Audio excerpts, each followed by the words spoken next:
दोस्तों, एक लड़का जिसकी उम्र महज 17 साल होती है और वो जीबी रोड पर कोठा नंबर 58 में पहुंच जाता है। वहां जाने के बाद उसके सामने एक लड़की परोस दी जाती है। जब उस लड़की को लेकर वो एक कमरे के अंदर जाता है तो लड़की की उम्र महज 15 साल होती है। दोस्तों, वो लड़का उसके साथ रिलेशन में आए उससे पहले उसके जीवन के बारे में पूछने लगता है। उससे कहने लगता है कि तुम्हारी उम्र तो बहुत कम है और तुम यहाँ पर कैसे पहुँची। हालांकि उस लड़के की उम्र भी 17 साल होती है। दोस्तों, जब उस लड़की की वो अपबीती सुनता है तो उससे कहने लगता है कि मैं तुम्हें यहाँ से बचा कर लेकर जाऊँगा।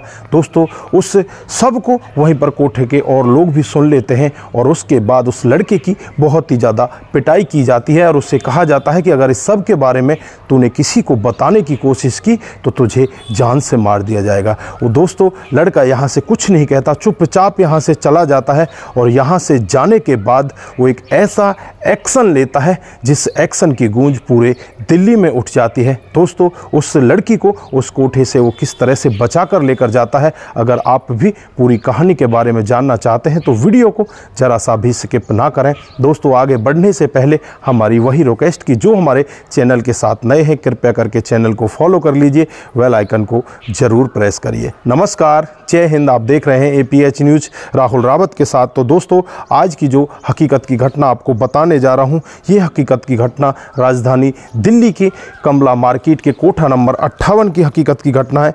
यहाँ पर एक लड़का जिसका नाम मानुस होता है, उम्र महज उसकी 17 साल होती है। वो दिल्ली महिला आयोग की अध्यक्ष स्वाति मालीवाल को फेसबुक पर टैग करके एक लड़की के बारे में लिखता है कि कोठा नंबर 58 पर एक लड़की बहुत ही ज़्यादा परेशान है जिसकी उम्र महज 15 साल है। उसे बहुत ही ज़्यादा प्रताड़ित किया जा रहा है, उसे आप बचा लीजिए। यहाँ पर जो स्वाति मालीवाल होती हैं, बिना कुछ देरी किए हुए वहाँ पर अपनी एक टीम लेकर पूरे अपने बड़े अधिकारियों से बातचीत करने के बावजूद वहाँ पर पहुँच जाती हैं और वहाँ पर जो कोठे की मालकिन होती है जिसका नाम चंदा होता है, उसे भी गिरफ्तार कर लिया जाता है और वहाँ से बहुत सारी लड़कियों को बचा लिया जाता है। दोस्तों, यहाँ पर उस 15 साल की लड़की को भी बचा लिया जाता है जो बिहार की रहने वाली होती है। दोस्तों, जब उस लड़की से उसके जीवन के बारे में पूछताछ की जाती है, उसे पूछा जाता है कि तू यहाँ पर पहुँची कैसे, तेरे साथ में हुआ क्या है। दोस्तों, वो लड़की अपने जीवन की जब पूरी डिटेल बताती है तो हर कोई व्यक्ति उस डिटेल को सुनकर एक बार आंखों में आंसू भर लाता है, क्योंकि उस लड़की की उम्र महज 9 साल होती है जब वो लड़की अपने माता पिता के साथ रहा करती है और अचानक ही उसके माता पिता दोनों का देहांत हो जाता है। 9 साल की उम्र में वो लड़की बिल्कुल घर में अकेली रह जाती है। उसकी एक मौसी होती है, वो मौसी उसे अपने साथ लेकर जाती है और अपने बच्चों की तरह उससे प्यार करने लगती है, उसे पढ़ाने लिखाने लगती है। दोस्तों, अपने साथ उसे रखा करती है, वो भी अपनी माँ की तरह ही मौसी को समझने लगती है। धीरे धीरे समय बीतता रहता है और इस मौसी की एक सहेली होती है, वो सहेली भी इसके घर पर आ जाया करती है। सहेली यहाँ पर पूछने लगती है कि ये लड़की कौन है, इसको तुम यहाँ पर कैसे लेकर आ गई। तो यहाँ पर जो मौसी होती है वो कहने लगती है कि ये मेरी बहन की लड़की है और इसके माता पिता दोनों का देहांत हो चुका है, ये लड़की बिल्कुल अकेली पड़ गई है, इसको मैं अपने साथ ही रखूँगी, इसको इस मोहल्ले में इसी तरह से प्यार मिलना चाहिए जिस तरह से हमारे बच्चों को मिल रहा है। दोस्तों, यहाँ पर जो इस महिला की साथी होती है वो भी यहाँ पर उसको इसी तरह से प्यार करने लगती है। धीरे धीरे समय बीतता रहता है और एक दिन का वाक़या होता है जब मौसी घर पर नहीं होती, ये 9 साल की लड़की वहाँ पर होती है। दोस्तों, यहाँ पर जो मौसी की साथी होती है, जो महिला, वो यहाँ पर आ जाती है और इस लड़की को खाने में कुछ ऐसा पदार्थ देती है जिसमें नशे की दवाई पहले से ही मिली होती है। अब ये लड़की वहीं पर झूमने लगती है। दोस्तों, उसके बाद इस लड़की को वहाँ से उठा लिया जाता है। उठाने के बाद पहले बस में, फिर ट्रेन में और इसे इसी तरह से यहाँ पर दिल्ली में कोठा नंबर 58 में लाकर भेज दिया जाता है। दोस्तों, इस लड़की के पैसे वसूल लिए जाते हैं और ये लड़की कोठा नंबर 58 की मालकिन के पास पहुँच जाती है। जब मालकिन इसे देखती है तो कहने लगती है तो बहुत ही छोटी लड़की है, अभी इस काम के योग्य नहीं है। फिर उसे अपने बेटे और बहू की सेवा के लिए अपने घर पर रख लेती है। वहाँ पर उन बेटे और बहू की वो सारी तरह से सेवा किया करती, चाहे उनके कपड़े साफ़ करने हो, चाहे उनके लिए चाय बनानी हो, इस तरह का पूरा काम उसे सिखा दिया जाता है और 2-3 साल तक उसे वहीं पर रखा जाता है। जब लगभग वो लड़की 12 साल की हो जाती है तब उसे वापस कोठे पर बुला लिया जाता है और पहली बार कोठे की मालकिन उसे एक बुजुर्ग आदमी के सुपुर्द कर देती है। जब बुजुर्ग व्यक्ति इसके साथ पहली बार संबंध बनाने की कोशिश करता है तो ये लड़की बहुत ही तेज़ी के साथ चीखने लगती है, चिल्लाने लगती है।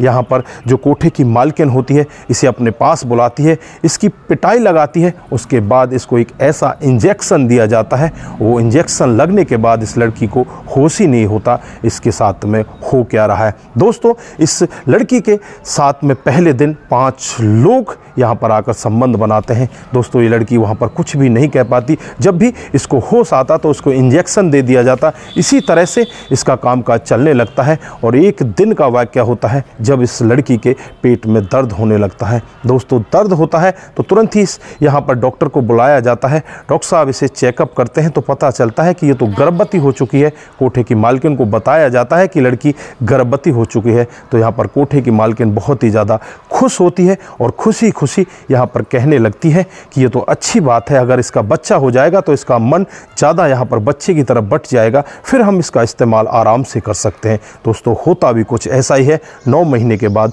उसको एक बच्चा भी हो जाता है। अब बच्चा होने के बाद वहाँ पर उस बच्चे को उससे अलग कर दिया जाता है और उसको फिर अलग कर दिया जाता है। बच्चा कहीं दूसरी जगह पर रखा जाता है। यहाँ पर बस उसे सप्ताह में एक बार उसे दिखाने के लिए बुलाया जाता है। दोस्तों, इसी तरह से उस लड़की का भी यहाँ पर इस्तेमाल कर रहे होते हैं। दोस्तों, जब ये 17 साल का लड़का कमरे में इस लड़की को लेकर पहुँचता है और इससे इसकी अपबीती पूछता है कि तुम रहने वाली कहाँ की हो, तुम्हारी तो बहुत ही छोटी उम्र है, तुम इतनी छोटी उम्र में यहाँ पर पहुँच कैसे गई। जब ये लड़की उसे अपनी अपबीती बताती है तो लड़का भी यहाँ पर रोने लगता है और कहने लगता है कि मैं तुम्हें यहाँ से बचा कर लेकर जाऊँगा, चाहे इस सब के लिए मुझे कुछ भी करना पड़े। दोस्तों, यहाँ पर दीवारों के भी कान होते हैं और हुआ भी कुछ यहाँ पर ऐसा ही। उस लड़के की आवाज़ बाहर से सुन ली जाती है, दरवाज़ा एकदम से बाहर से खोला जाता है और उसके बाद उस लड़के के साथ में इतनी मार पिटाई की जाती है, उस लड़के को अधमरा कर दिया जाता है, बेहोशी किसी हालत में वो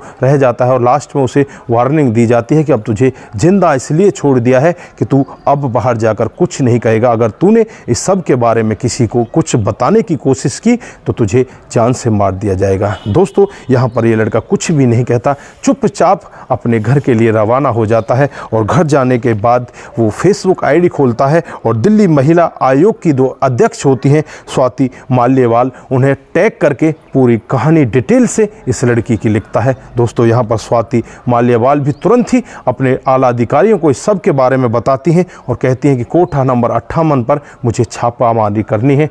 दोस्तों, फिर छापेमारी करके मई के दूसरे सप्ताह में साल 2017 में यहाँ पर छापेमारी की जाती है और यहाँ से कई सारी लड़कियों को बचा लिया जाता है। दोस्तों, इस लड़की को बचा लिया जाता है। जब ये लड़की वहाँ से जाने लगती है तो कहती है कि मेरा बच्चा भी इनके पास है। फिर उस बच्चे को भी यहाँ पर जो कोठे की मालकिन होती है चंदा, उससे मंगवाया जाता है और उस बच्चे को भी उस बच्ची के हवाले कर दिया जाता है और दोनों को यहाँ पर जो बाल सुधार गृह होता है उसमें भेज दिया जाता है। वहाँ पर उन दोनों की काउंसलिंग होती है और दोनों को अच्छी तरह से वहाँ पर रखा जाता है। दोस्तों, जो दिल्ली महिला आयोग की अध्यक्ष होती हैं स्वाति माल्यवाल, उनका कहना होता है कि यहाँ पर जो भी लड़की लाई जाती हैं वो मजबूरी बस यहाँ पर लाई जाती हैं, कोई भी अपनी इच्छा के अनुसार यहाँ पर इस वैश्यावृत्ति के धंधे में नहीं आना चाहती। ये कोठे यहाँ पर बंद होने चाहिए। तो दोस्तों, ये थी आज की हकीकत की कहानी। आप लोगों को कैसी लगी? अगर आपको जरा सी भी प्रभावित करती है तो दोस्तों के साथ ज़रूर शेयर करके जाएं। दोस्तों, इस लड़के के बारे में आपका क्या राय है जिसने अपनी बदनामी को भी एक सिरे रखते हुए सीधा उस लड़की को बचाने के लिए पूरे तरह से अपना जोर लगा दिया और उस लड़की को बचाकर ही दम लिया? तो दोस्तों, मैं तो इस लड़के को एक बार सलूट करना चाहता हूं कि ऐसे लड़के अगर और भी हों तो ये हमारे देश के लिए बहुत ही बेहतर काम कर सकते हैं जो यहाँ पर इस लड़के ने किया। महज 17 साल की उम्र इस लड़के की होती है और 17 साल की उम्र में इसने इतना बहादुरी का काम किया। मैं तो इसे बार बार सलूट करना चाहता हूँ। दोस्तों, आप सभी क्या कहना चाहते हैं? आपकी जो भी राय है एक बार कमेंट बॉक्स में ज़रूर दीजिएगा। नमस्कार, जय हिंद,